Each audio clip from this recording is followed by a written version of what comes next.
은혜 받으실 하나님의 말씀은 에베소서 6장 1절부터 4절까지 우리 한 목소리로 읽습니다. 자녀들아 주 안에서 너희 부모에게 순종하라. 이것이 옳으니라. 네 아버지와 어머니를 공경하라. 이것은 약속이 있는 첫 계명이니 이로써 내가 잘되고 땅에서 장수하리라. 또 아비들아 너희 자녀를 노엽게 하지 말고 오직 주의 교훈과 훈계로 양육하라. 아멘. 우리 한번 선포할까요? 하나님은 언제나 우리와 함께 하시기를 원하십니다. 아멘. 할렐루야. 이건 뭐냐? 우리가 매 순간 하나님을 인정하면은 하나님이 우리와 함께 하시는 거예요. 사랑하는 성도 여러분, 얼마 전이 아닙니다. 지난주 목요일 날인가 우리 교단 속해 있는 우리 기독교 대한 하나님의 성에 그 가운데서도 이 시흥 안상 지방에 속해 있는 우리 교회 목사님들이 한 자리에 모여서 사모님들과 함께 즐거운 봄 야외 예배를 드리면서 즐거운 시간을 가졌습니다. 제가 왜 이런 말씀을 드리느냐? 그때 사회를 보시는 목사 총무 목사님께서 오늘은 예배를 마친 뒤에 식사하고 나서 곧바로 보물찾기가 있습니다. 거기까지는 좋았는데, 거기까지는 참 좋아요. 그런데 보물찾기가 있습니다까지만 해야 되는데, 보물찾기를 하는데 지금 현재 보물찾기는 다 숨겨놓았으니까 어디에서 어디까지 있으니까 거기 가서 그걸 찾아서 가지고 오세요 하면서 한 사람이 2장 가지고만 안 됩니다까지 했어. 그러면은 우리 목사님들이 밥 먹는데 신경을 쓰는 것이 아니라 밥 먹고 나서 그 보물찾기에 신경 쓰는 것을 보았습니다. 왜 제가 이런 말씀을 드리느냐? 예배 시간에 여러분들은 보물찾기 하는 마음으로 하나님의 말씀을 받아들이시기를 예수님의 이름으로 축복합니다. 아멘. 이게 밥 먹고 나서 진짜 찾으려고 하니까 밥 빨리 먹은 사람들이 먼저 다 찾아가고 있어요. 사랑하는 성도 여러분, 우리는요 이 예배 시간이 하나님의 보물을 찾는 시간이요. 할렐루야. 그 보물은 크든지 작든지 다 우리에게 유익이 되는 보물인 줄 믿으시기를 바랍니다. 오늘 본 말씀 에베소 6장 1절로 4절 말씀을 가지고 성경에서 요구한 이상적인 가정이라는 제목으로 은혜받는 시간을 갖기를 원합니다. 여러분 조금 전에 말씀드렸죠? 보물 찾는다니까 이 시간에 정신을 똑바로 차리자고요. 오늘 이 한 시간에 여기 서 있는 이종걸 목사 인물도 별거 들었지만 뚫어지게 쳐다보면서 보물을 찾아서 내가 서로 만드는 귀한 시간 되시기를 바랍니다. 할렐루야. 그러면은 이 이상적인 가정, 성경에서 요구하신 이상적인 가정, 이것은 하나님께서 말씀하신 이상적인 가정입니다. 어떠한 사회가 됐든지 간에 이상적인 관계를 유지하기 위하여 세상에 있는 이론들을 적나라하게 다 동원하여 윤리와 법도를 체계화하여 실제로 적용시켜 나가기를 원하고 있습니다. 작게는 개인별로 추구하는 이상이 있습니다. 가정적으로는 가풍을 이어가는 이상도 있습니다. 회사에서는 회사가 지향하는 사원이라는 명칭으로 회사가 추구하고자 하는 이상 등으로 공동체의 존재 의미를 심어주고 있습니다. 여기에서 이상적이란 사전적인 의미에 대하여 이상적이란 어떤 것이냐? 어떤 것에 대하여 생각할 수 있는 것 중에서 가장 나은 것이라고 했어요. 가장 나은 것. 또 뭐라고 그랬느냐? 생각할 수 있는 것 중에서 가장 완전한 상태. 이게 가장 완전한 상태라고 설명하고 있습니다. 사랑하는 성도 여러분, 하나님이 말씀하신 것은요 가장 완전한 것인 줄 믿으시기를 바랍니다. 아멘. 그래서 하나님에게는 오류가 없다고 그랬잖아요. 성경은 하나님께서 하나님과의 이상적인 관계, 또 이웃과의 이상적인 관계에 대하여 완벽하게 기록해 놓은 내용으로 가득 채워져 있다고 볼 수가 있습니다. 한마디로 하나님에게는 오류가 없다는 사실을 믿으시기를 바랍니다. 하나님은 오류가 없어요. 우리들이 가끔 견디기 힘들 때에 왜 하나님이 이렇게 했을까 하지만은 그것은 개인 사정이요. 하나님께서 보실 때는 꼭 그렇게 해야만 되기 때문에 그렇게 하시는 거예요.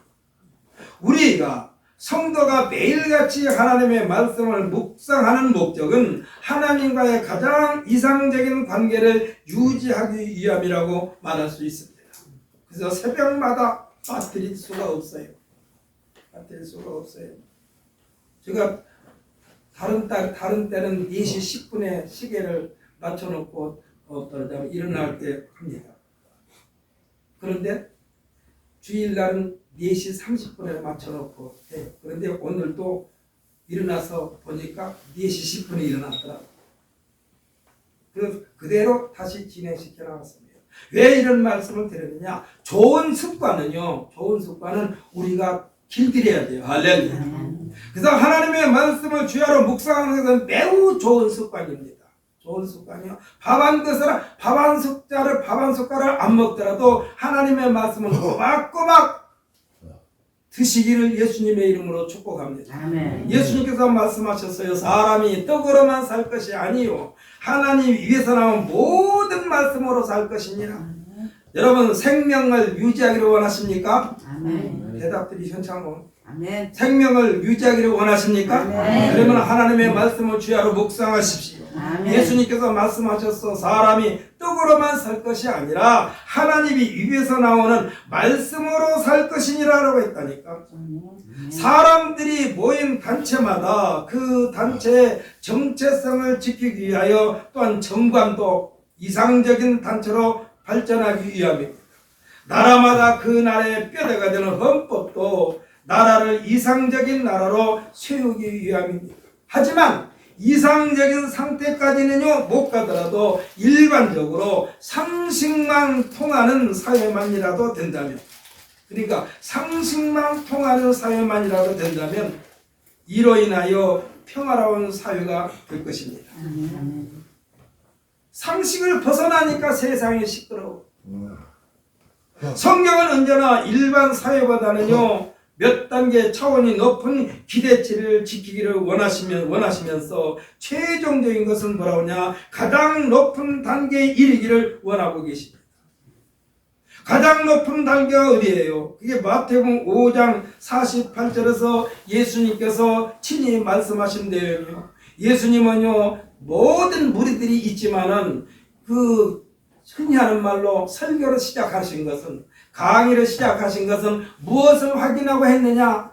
예수님의 제자를 보시면서 그때 말씀을 시작했습니다. 마태복음 5장 1절에 보면 그렇게 기록되어 있어요. 이 예수님께서 이는 하나님께서 정해놓으신 수준인데 가장 높은 수준이요. 마태복음 5장 1절부터 12절까지는 뭐라고 그러냐? 어떤 사람이 복이 있는 사람인가에 대해서 말씀해 주셨습니다.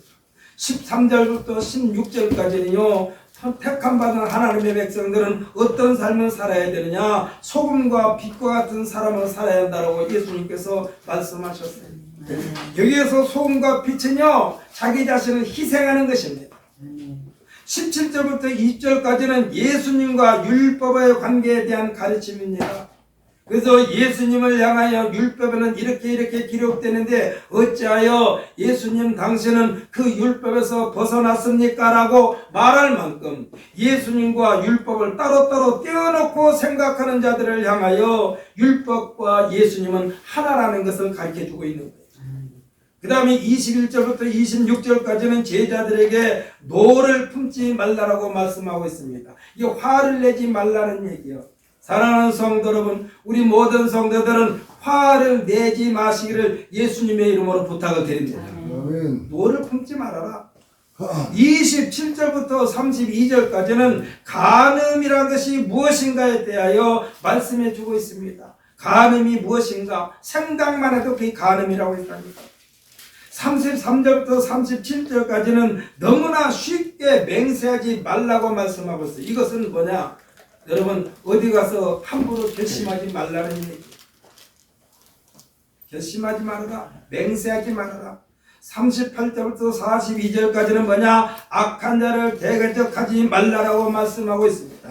악한 자를 대적하게 되면요 괜히 그 악한 자가 이성을 잃고 나를 해칠 수가 있어요. 요즘에 보면 그래요. 아무것도 아닌 것 가지고 티격태격하다가 결국은 사람을 죽이고 어저께인가도 보니까 뉴스에 보니까 어떤 사람이 아마 가게를 점포를 인수하고 인수인계하는 과정에서 이 권리금 때문에 티격태격하다가 그냥 새로 이사 오려고 한 사람이 현재 지금 가게를 운영하고 있는 사람을 죽여버렸어요. 뭐 때문에 그랬느냐? 이 권리금 때문에 티격태격하다가.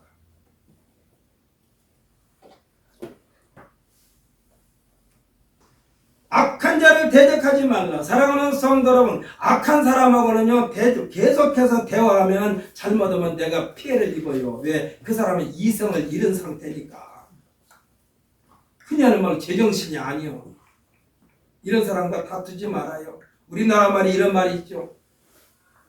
똥이 무서워서 피하느냐? 더러워서 피하지.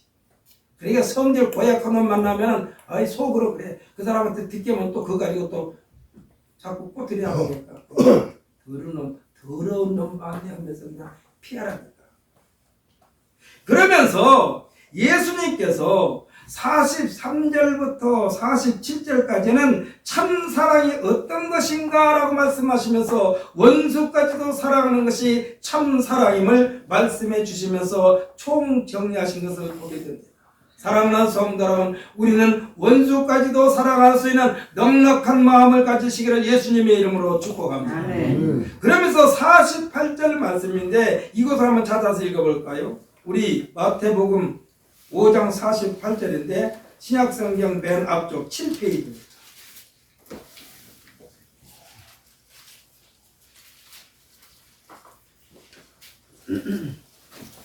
신약성경 맨 앞에 7페이지 마태복음 5장 48절 우리 천천히 읽습니다. 그러므로 하늘에 계신 너희 아버지의 온전하신 것 같이 너희도 온전하라. 우리 한번 큰 소리 읽습니다. 다시. 그러므로 하늘에 계신 너희 아버지의 온전하신 것 같이 너희도 온전하라. 할렐루야.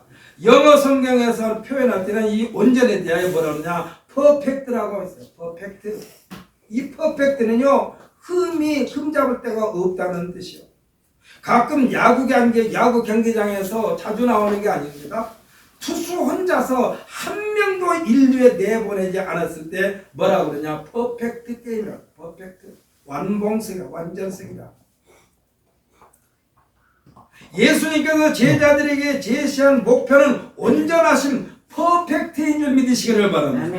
누구의 온전하심과라고 그랬느냐? 하늘에 계신 너희 아버지의 온전하시며. 왜 예수님께서 하나님의 온전하심을 제시했을까요? 사람이 살고 있는 이 세상에서의 기준과 표준은 제각각입니다.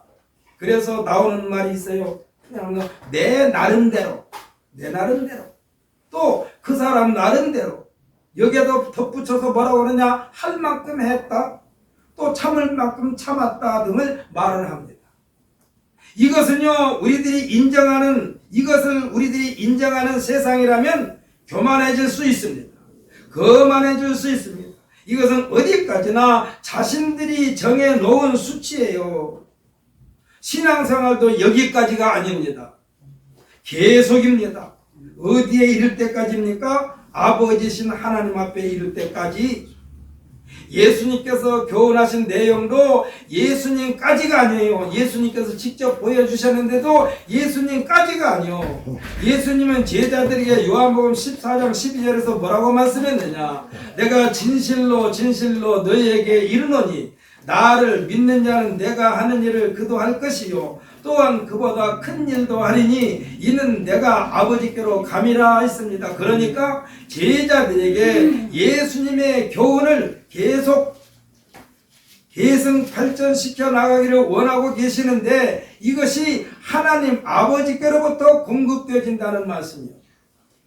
성도들의 삶은 스스로 꺾이지 말아야만 합니다. 여러분, 내가 하려고 하니까 포기하고 내가 하려고 하니까 꺾이는 거예요.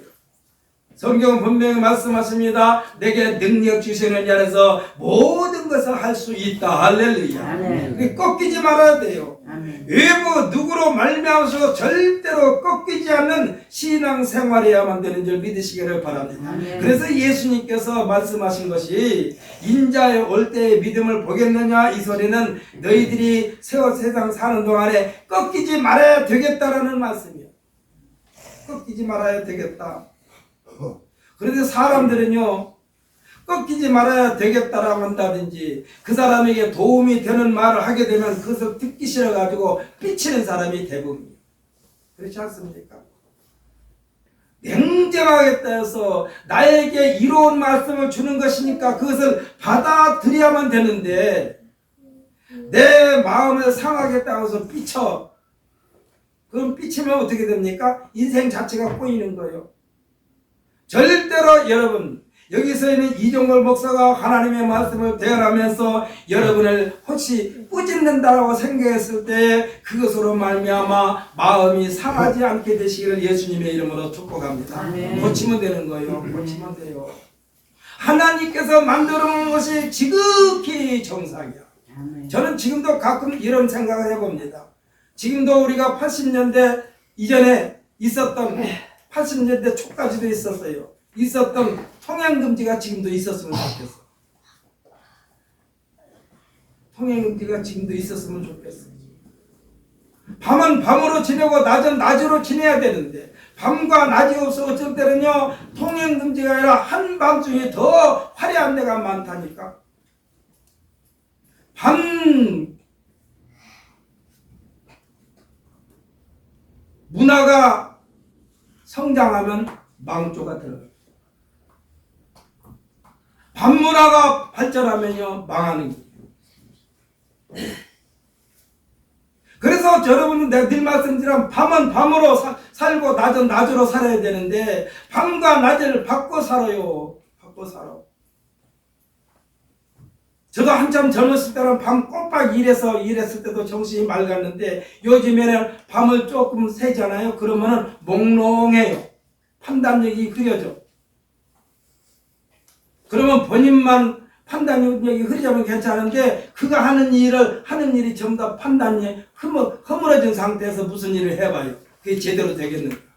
정신을 똑바로 차려도 안 되는데 성경에서는 우리에게 말씀하십니다. 정신을 차리라고 말합니다. 깨어있으라고 말합니다. 이러려면은 밤을 밤으로 살고 낮을 낮으로 살면은 정신이 맑은 상태로 살 수가 있어요. 제발 여러분에게 말씀드리는데 우리는 항상 하나님께서 정해놓은 대로 사시기를 예수님의 이름으로 축복합니다. 하나님은 하나님께서 택하신 하나님의 백성들이 세상 속에서 어떻게 처신을 해야만 되겠는가를 오늘 본문에서 말씀해 주고 있습니다. 가장 작은 규모의 사회가 가정이에요. 그래서 가정교육이 정상화되면은 사회 질서도 바로 잡히게 되어 있습니다. 100km 이상으로 쌩쌩 달리는 고속도로에서 달리는 고속도로의 주변에 보면은 휴지나 담배꽁초 비닐들이 막 나풀거리는 것을 보게 되면 인상이 써져요. 아니 그런 자동차가 계속 다니는 누가 저기다 저렇게 버렸을까?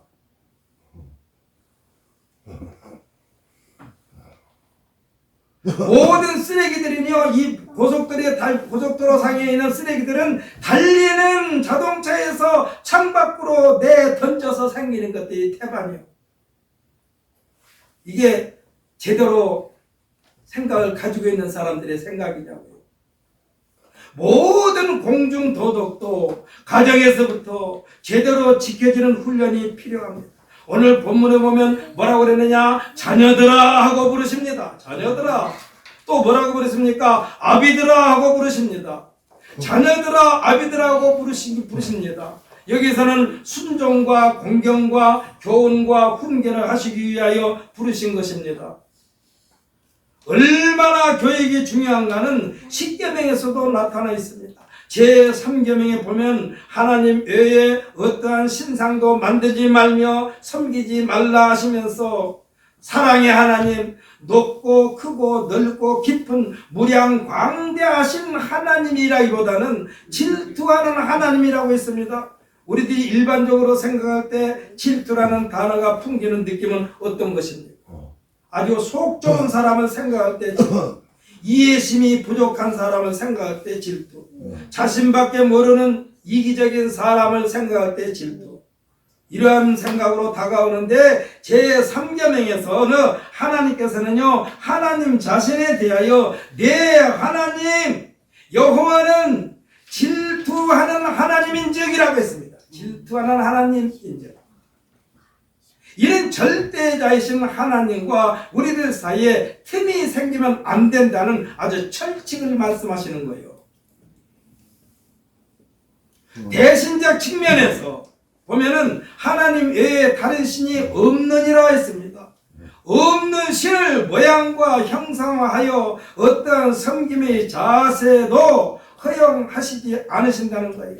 신도 아닌데 아무것도 아닌데 귀중한 시간을 낭비하지 말라는 말씀인 줄 믿으시기를 바랍니다. 여러분 긴장을 풀기 위해 여러분에게 퀴즈를 내는데 이따 이 퀴즈 맞춘 사람한테 제가 선물 주려고 오늘도 선물 하나 준비해놨어요. 왜 컵이 위쪽으로 올라가면서 넓어지게 만들었을까요? 컵이 되게 위로 올라갈 때 높잖아요. 여러분 이 답 물론 이종거리가 답이 100% 맞다고는 할 수가 없는데 상식적으로 생각했을 때는 아 그렇구나 그런 답이 날 거예요. 여러분 이 시간에 제가 그 선물 준비하면서 분명히 드릴게요. 자, 컵이 위로 올라갈수록 넓어. 왜 그럴까요? 아는 사람 손 들어서 한번 대답해요. 틀려도 괜찮아요. 제가 써보니까 왜 말하는 넘어질까봐? 대답을 못하시네. 이거 선물은 다음 주에 해야 돼요. 자신 있으니까. 왜 그러냐면요. 컵이 손에서 빠져나가지 않게 위해서. 그렇지 않습니까? 컵을 누가 막 꽉 쥔 사람이 있습니까?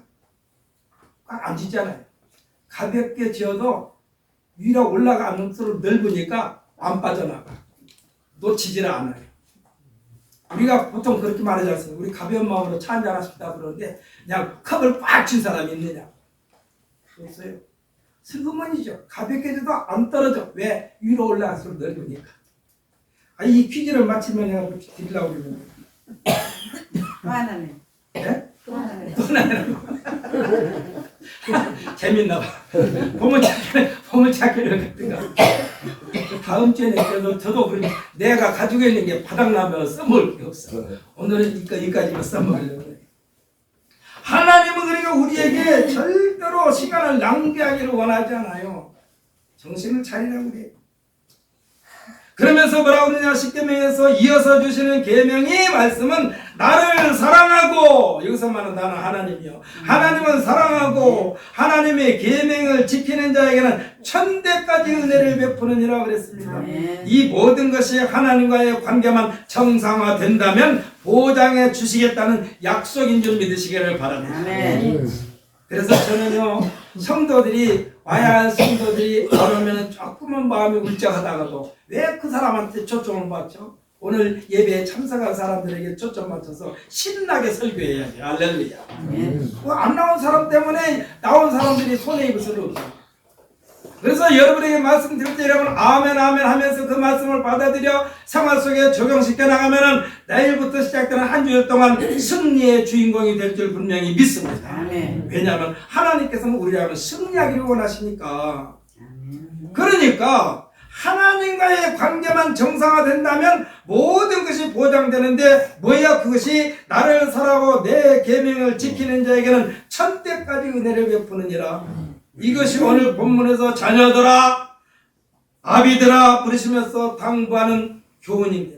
사회적으로 이슈가 되고 무리가 되는 사건 사고가 일어날 때마다 입에 오르내는 사람들에 대하여 말하면서 꼭 빼놓지 않고 나오는 단골 메뉴가 있습니다. 뭐냐 그가 그의 부모가 어떻고 꼭 나오더라고요. 성장 과정이 어떻고 등이 나옵니다. 이는요 성장하면서 얼마나 인성교육이 중요한가를 대변해주고 있는 거예요. 요즘에 그런 교육들이 많이 저는 그것은 조금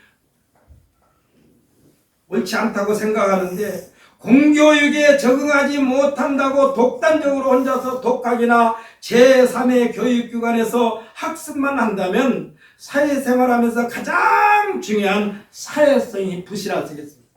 사회성이 떨어질 수밖에 없어요. 그렇지 않습니까? 서로 부딪히면서 친구들과 부딪히면서 이웃과 부딪히면서 거기에서 서로가 양보도 배우고 베푸는 것도 배우고 용서하는 것도 배우고 넓은 마음을 키워가는데 혼자 독단적으로 공부해서 시험 봐가지고 합격하고 성공하는 것처럼 보이지만 이런 사람들이 사회성이 부실하다니까. 함께라는 단어, 가치라는 단어, 공공이라는 단어, 공정이라는 단어가 우리에게 주는 영향은 매우 큽니다. 그래서 모세는요, 신명기에서 이스라엘 백성들을 교훈하는 데서 뭐라고 그러냐, 오늘 내가 네게 명하는 이 말씀을 너는 마음에 새기라고 그랬어요. 마음에 새기라. 마음의 색이라는 것은 돌에다가 글씨를 새김으로써 수많은 세월이 지나도 뚜렷하게 남는 것처럼 마음의 색이라는 것입니다. 여러분 어디 가다 보면 이정표가 있잖아요. 이정표가 지금이야 참 발달해가지고 아크릴 팔에다 한다든지 하는데 옛날에는 보게 되면 돌에다 많이 했어요. 돌에다가 가는 길. 그 이정표예요. 왜? 헷갈리지 않게 하려고. 그 자리에 언제나 똑같은 이정표가 붙어 있어. 돌에 새겨져 있어. 세월이 흘러도 여전해. 그러니까 마음의 색이라고 써요. 그리고 자녀들에게 부지런히 가르치라고 씁니다. 이는 자녀들 마음속에 새겨지도록 하라는 얘기. 새겨지도록 하라. 자녀들 마음판에 새겨지도록 하라. 여러분 우리들이 들을 때는요 대답을 참 잘해요. 그런데 마음에 새기지 않기 때문에 금방 잊어먹어. 이 한 시간에는 하나님의 말씀을 마음에 새기는 시간인 줄 믿으시기를 바랍니다. 아멘. 그래서 마음에 새기고 그 말씀대로 실천하는 거예요. 때와 장소와 환경과 형편 가리지 말고 말씀을 가르치라고까지 했어요. 길을 가면서도 가르치고 앉았을 때도 가르치고 자녀들이 배운 대로 실천할 때까지 가르침을 지속하라는 당부입니다. 하나님께서 명령하시고 당부하신 것은 하나님께서 만들어 놓으신 행복의 삶을 부어주시기 위하여 그래요. 부어주시려고 하나님께서 누구에게 마음에 새기고 지켜 행하는 자예요. 하나님은 우리에게 지금 이 시간도 우리에게 계속해서 부어주고 계시려고 지금 준비하고 계신 줄 믿으시기를 바랍니다. 야, 하나님께서 주시려고 그러는데 이게 자루를 벌리고 있어야 부어주지. 오늘 본문보다 앞서 5장 22절로 33절까지도 보면은 왜 에덴 동산에서 행복한 가정이 허물어졌는가에 대한 교훈을 심어주는 내용이라고 볼 수가 있는데 여기에서도 보면은요 부모가 되기 전 그러니까 결혼해가지고 아내와 남편들에게 하시는 말씀이 뭐라고 그러냐 아내들이여 하고 부르시면서 주시는 말씀입니다. 또 뭐라고 그러냐 남편들아 부르시면서 주시는 말씀인데 이상적인 부부의 모습을 하나님께서 그려주신 내용이요. 하나님은 절대로 파괴나 분열을 원하시지 않는 줄 믿으시기를 바랍니다. 가정이 깨지는 것을 원하지 않아요. 하나님은. 행복이라는 단어는 한 개인으로 만족하는 단어가 아닙니다. 언제든지 공동체를 통하여 조성되고 만들어지고 함께 누리는 형태라고 할 수가 있습니다. 특별한 이유가 있어서가 아니라면 개개인이 혼자만 찾는 누리는 행복이 있을까요? 그렇다면 하나님께서 처음부터 가정을 만드시지 않았을 거예요. 하나님께서는 믿음의 조상 아브라함을 불러내시면서 그로 말미암아 믿음의 조상이 되게 하신 것도 혼자가 아니라 큰 민족을 이루고 할렐루야 참되게 하시기 위함이라고 그랬어요. 큰 민족을 이루고 창대하게 해주시는데 그 민족 큰 민족의 중심에 무엇이 있어야 할까요? 창대하게 해주신다는데 그 창대함의 중심에 무엇이 있어야 할까요? 하나님을 올바르게 섬기는 믿음인 줄 믿으시기를 바랍니다. 아멘. 하나님을 올바르게 믿으며 올바르게 믿으려 하죠. 이스라엘 백성들을 이 애굽에서 뿔뿔이 흩어져 있는 이스라엘 백성들을 한 군데로 집중시키려고 하나님께서는 출애굽이라는 역사를 만들어낸 거예요. 이스라엘 백성들만 솎아내려고 이스라엘 백성들만 흩어져 있는 이스라엘 백성들을 한 곳에 모이게 하려고 하나님께서 불러내셨어요. 오늘날로 말하면 교회에서 전도하는 것처럼 다 불러내셨어요. 그리고 광야에서 이스라엘 백성들로 하여금 하나님을 섬기는 것을 가르쳐 주시려고. 하나님을 섬기는 것이 쉬운 것이 아니요. 그들이 첫 번째로 부딪힌 것이 무엇이었습니까? 홍해바다였습니다. 딱 이스라엘 백성들 한 군데 집중시켰어요. 그래서 지금 끌고 광야로 가려고 그러는데 거기에 뭐가 나와? 홍해바다가 딱 가로막았어. 이 홍해바다를 바라보면서 첫 번째 이스라엘 백성들이 불평불만을 털어놓습니다. 우리가 매장지가 없어서 우리를 물속에 수장시키려고 여기까지 끌고 왔느냐? 우리가 거기 그대로 있었으면 좋을 뻔했는데 왜 우리를 끌고 나와서 뒤에서는 지금 이 애국 군대가 막 말을 타고 질풍노도같이 달려옵니다. 앞에는 홍해바다가 딱 걸어먹혀 있습니다. 그러니까 불평불만이 터질 수밖에 없어. 이때 하나님 앞에 모세가 기도합니다. 그래서 하나님께서 이 모세로 하여금 홍해바다를 갈르게 하셨어요. 할렐루야. 그러니까 하나님께서는 올바르게 섬기게 하려고 한 군데에 모였어요. 한 군데에 별도로 끄집어내셨어요. 따로 있게 했다고 그랬습니다. 매 순간순간 하나님을 인식하면서 사는 것이요, 이것이 하나님을 올바르게 섬기는 것입니다. 아멘. 이 믿음이 뜨거웠다 차가웠다 하니까 그 결과가 이스라엘 민족의 순환의 역사가 된 것입니다. 여러분들 혹시 경험했는지 모르겠어요. 여러분들 손톱을 한번 바라보실래요? 이렇게 자기 손톱, 자기 손톱이 일정하게 쭉 있는 사람이 있는가 하면은 중간에 움푹 패인 사람도 있어요.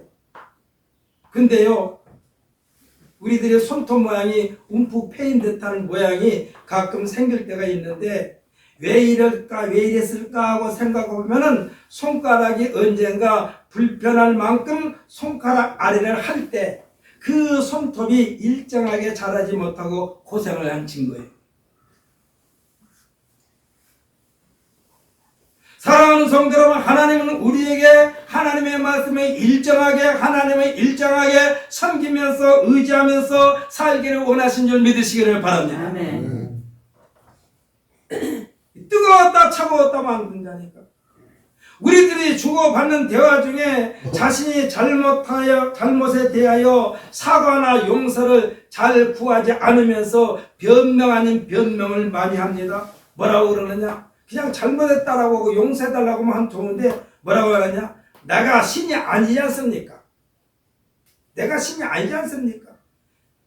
여기에서 신은 어떤 신일까요? 세상 사람들, 믿지 않는 사람들이 들먹이는 신들은요, 신이 아닙니다. 성경에도 보면은 하나님, 유일하신 하나님을 섬긴다고 한 이스라엘 백성들조차도 그들의 역사를 보면은 바알 신을 섬길 때도 있었습니다. 아세라 신을 섬길 때도 있었습니다. 심지어 황금으로 부어 만든 송아지를 만들어 가지고 섬길 때도 있었습니다. 이때에 이 영적인 지도자 아론이 말하기를, 출애굽기 32장 4절에 뭐라고 하느냐? 이스라엘아, 이는 너희를 애굽 땅에서 인도하는 너희의 신이로다 라고 선포까지 하는 오류를 범하기도 합니다. 아니, 그 송아지가 이스라엘 백성들을 애굽에서 인도했다고요? 이를 처음부터 끝까지 지켜보고 계시는 하나님을 생각해 보십시오. 하나님 마음이 어땠을까? 용서하고 드시기 바랍니다. 저런 벼락 맞은 놈들. 하나님이 안 그랬을까요? 이미 하나님께서 이스라엘 백성들에게 십계명을 주시기 전에 하신 유명한 말씀이 있습니다. 우리 찾아서 읽어볼까요? 출애굽기 20장 1절 2절의 말씀인데 구약성경 112페이지입니다.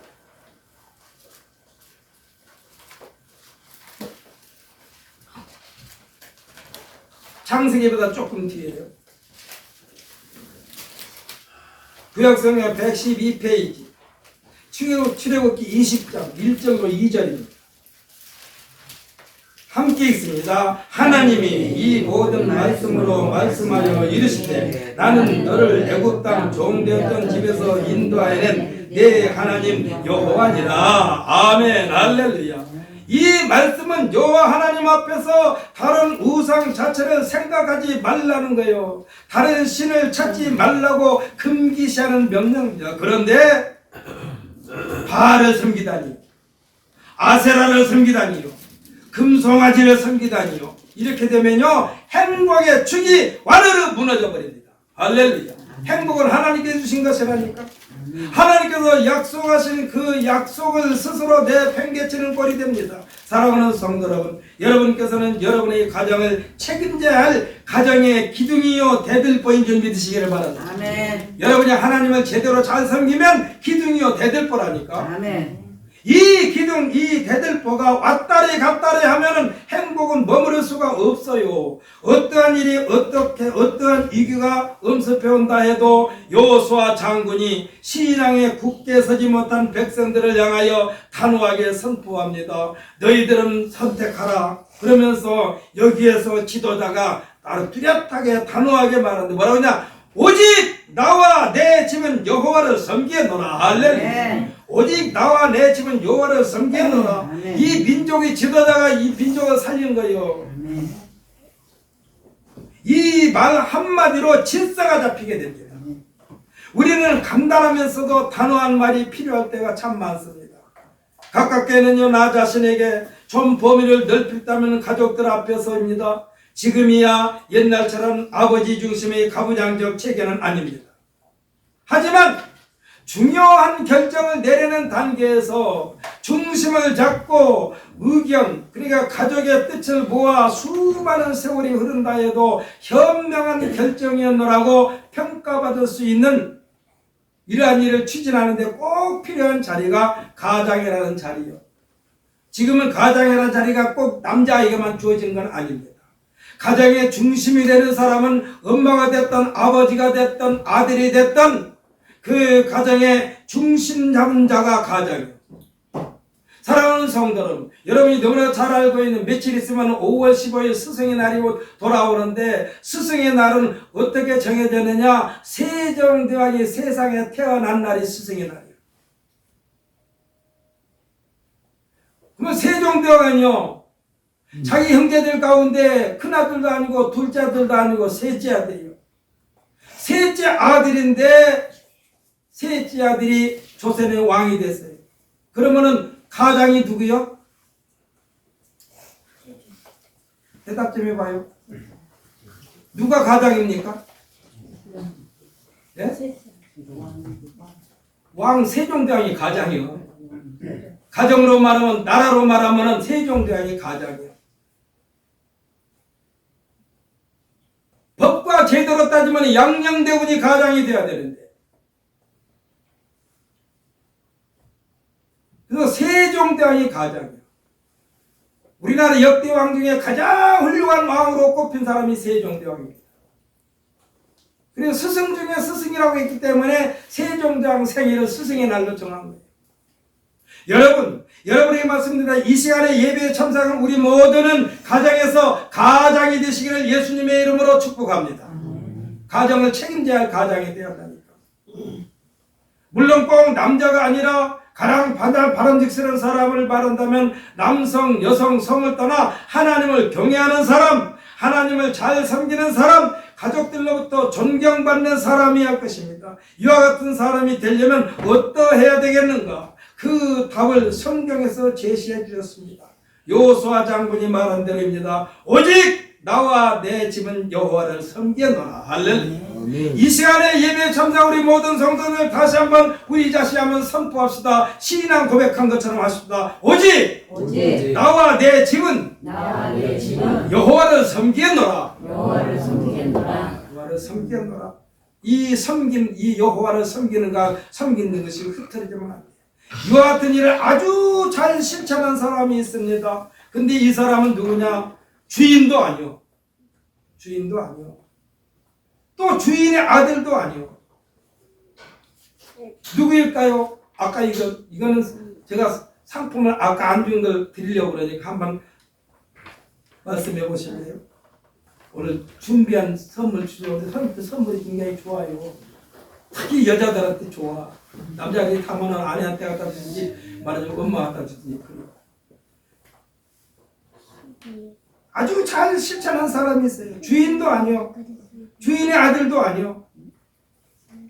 자, 우리 하인 중에 들어가 있다. 하인 중에 들어갔는데 이름이 뚜렷하게 나와 있어요. 태겸이가 알 것도 같은데.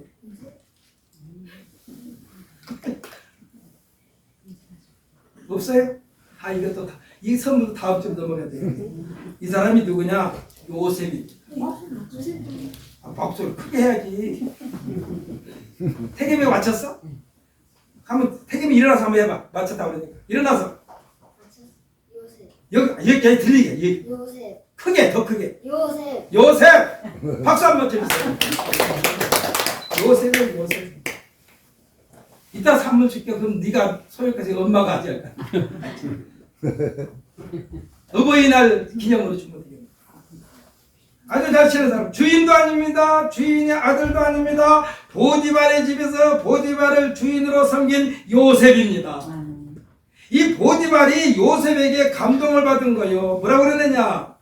여호와께서 요셉과 함께 하심을 보며 또 여호와께서 그의 범사에 형통하게 하심을 보았더라. 아멘 할렐루야. 그래서 다 맡겨버렸어. 다 맡겨버렸어. 생각해 보십시오. 오늘날 말하면 대통령을 옆에서 지켜야 되는 경호실장이나 마찬가지인데 이 사람이 자기의 모든 것을 자기 하인 요셉에게 맡겨버렸다니까. 가정총무로 자기가 먹는 거 뺄 거는 다 맡겼다. 자기가 먹는 거 뺄 거는 다 맡겼다. 이것이 뭐냐? 여호와께서 그의 범사에 형통하게 하심을 보았더라 이거예요. 사랑하는 성도 여러분, 여러분이 하는 모든 일이 하나님께서 함께 하심을 많은 사람들이 보고 감동, 감화를 받게 되시기를 예수님의 이름으로 축복합니다. 아멘. 이렇게만 되면 이 주인공이 있는 곳에는 언제나 행복이 넘치는 하나님으로부터 보장받는 이상적인 가정이 될 줄 분명히 믿습니다. 아멘. 가정의 날을 가정의 중요함을 깨닫고 돌아가는 우리 모든 성도들은 이 요셉과 같이 누가 보든지 아니 보든지 상관없이 여호와 하나님을 인식하면서 사는 자는 정직하게 살 수밖에 없고 부지런하게 살 수밖에 없고 하나님 말씀대로 살 수밖에 없습니다. 그러므로 여러분들께서는 요셉과 같은 사람이 되시기를 예수님의 이름으로 축복합니다. 창세기가 39장에서부터는 계속해서 요셉에 관한 얘기예요. 요셉에 관한 얘기. 여러분 다시 한번 여러분에게 선포합니다. 요셉과 같이만 된다면 요셉을 보면서 하나님께서 요셉이 있는 곳에 복을 주신 것처럼 요셉과 같은 사람만 된다면 이 주인공이 있는 곳에는 언제나 행복이 넘치는 하나님으로부터 보장받는 이상적인 가정이 되는데 오늘 예배에 참석한 우리 모든 성도들의 가정이 이와 같은 이상적인 하나님으로부터 보장받는 이상적인 가정이 되시기를 예수님의 이름으로 축복합니다. 다 같이 기도합시다.